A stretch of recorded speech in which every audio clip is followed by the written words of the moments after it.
జ్ఞానేశ్వర్, అనుష అవును. వీళ్ళిద్దరూ 2022లో ప్రేమించుకున్నారమ్మా. 2022 డిసెంబర్లో మ్యారేజ్ చేసుకున్నారు.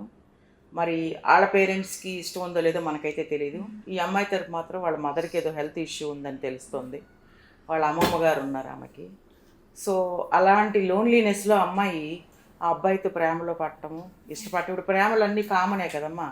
కాకపోతే ఈ ప్రేమ ఏంటంటే పెళ్లి దాకా వచ్చింది అనేది మనం కొంచెం అనుకోవాలి పాజిటివ్గా. పెళ్లి వరకు వచ్చింది. తర్వాత అమ్మాయి మరి 2 సంవత్సరాలు ఎలా గడిపారు అనేది బాగానే గడిపి ఉండొచ్చు. ఎందుకంటే 2 సంవత్సరాలు పులాన్ చేశారు. 23, 24, 25 2.5 ఇయర్స్ దగ్గర 2.5 ఇయర్స్ వాళ్ళు లైఫ్ బాగానే గడిపినట్టు అనిపిస్తుంది.